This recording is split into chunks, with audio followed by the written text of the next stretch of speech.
Continuando con este ciclo de vías del dolor, en esta segunda parte vamos a abordar ya lo que resta donde nos habíamos quedado en la anterior clase.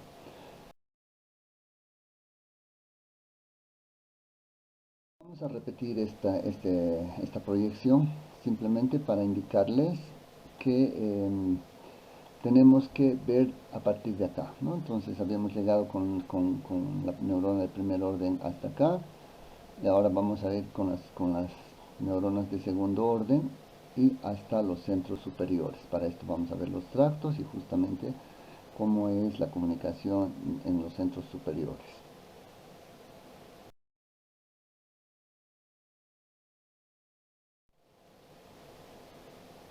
Vemos que hay diferentes tipos de neuronas de segundo orden.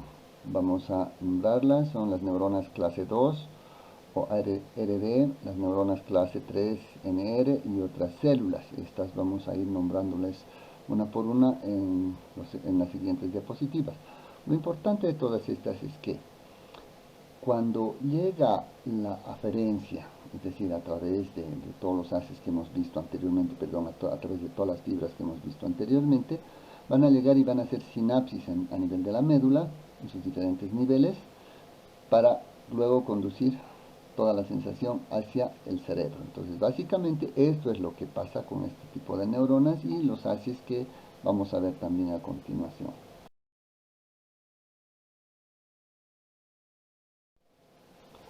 Tenemos las neuronas de clase 2, que son las neuronas multireceptoras o de amplio rango.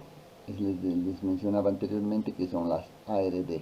Tienen también otra denominación, si no me equivoco, es BRDA, creo, en otro tipo de términos, pero se refieren a las mismas. ¿Qué características tienen estas neuronas? Es que se activan por estímulos de bajo umbral y también son nociceptivas. Entonces van a tener diferentes tipos de estímulos aferentes, ya por estas se van a activar, no nociceptivas en todo caso, pero también tenemos la estimulación nociceptiva. Por otro lado, entonces están ubicadas en las capas profundas del asta posterior, en la lámina 4, en la lámina 5 y en la lámina 6, pero también unas pocas están ubicadas a nivel más superficial, es decir, en la lámina 1 y en la lámina 2. Algo interesante de estas neuronas es que tienen mala capacidad de localización y distinción. Tienen un rango amplio, es decir, por los receptores que van a captar acá, ya tienen campos receptores muy amplios. Entonces reciben información de un elevado número de nociceptores. Por esto es que tienen esta mala capacidad de localización y la distinción. No distinguen prácticamente si la señal es nociceptiva o no nociceptiva. Y se sensibilizan frente a estímulos repetidos. Acá está mal escrito, perdón. ¿Sí? Contrariamente, a diferencia de las neuronas sensoriales de la clase 1 que tienden a desensibilizarse más bien con estímulos repetidos. Estas más bien se sensibilizan con estímulos repetidos.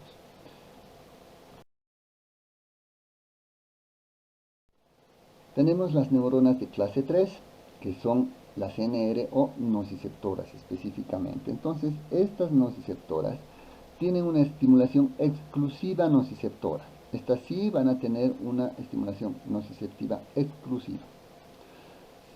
Por lo tanto, están ubicadas en la principal lámina, en la lámina 1, pero también secundariamente se van a ir a ubicar en la lámina quinta. Por ende, su localización es muy fina y exclusiva. Habíamos dicho que es de la nocicepción y su localización es fina. Esta sí distingue lo que es el dolor específicamente. Pero también hay otras células en el asta posterior, que son unas células con pequeños campos receptores. Están ubicadas en la lámina 2 y que se inhiben más bien con estímulos de elevada intensidad. ¿Ya? Entonces su función no es muy específica, pero la estimulación es por tacto, se estimulan al tacto. Ahora veamos lo que son las vías ascendentes medulares. En realidad acá hay muchos autores y muchas teorías al respecto, se escribe demasiado y han variado las teorías anteriores. Vamos a mezclarlas un poco acá en toda la explicación que vamos a dar, pero vamos a decir que estas vías o tractos que se forman a nivel de toda la médula hasta llegar al cerebro son muchas y muchas van a conducir el dolor. Hay algunas principales, como vamos a ver a continuación, una sobre todo, pero ya no es la clasificación antigua que se daba acerca de la recepción y conducción del dolor hacia el cerebro. Sí podemos decir que existe un componente discriminativo sensorial y también hay un componente afectivo. Entonces hay fibras, haces que van a conducir directamente a lo que es el tálamo, ya habíamos visto algo de esto, que van a afectar justamente a las reacciones también, sobre todo. Acá estas dos figuras es para mostrarles justamente que existen muchos haces que se van a ir formando acá. Esta es una clasificación antigua. Lo importante de esto es que ustedes vean que van tocando, o sea, al ascender estos haces, van tocando diferentes tipos de estructuras, como es la formación reticular, como es el mesencéfalo, como es la sustancia gris periaqueductal, ¿no? Entonces tenemos todos estos tipos de estructuras que van a subir a través de los haces. Y les decía que vamos a tocar alguna vía principal de la médula espinal. Y esta es justamente eh, estas tres, pero principalmente la primera, que es el tracto espinotalámico.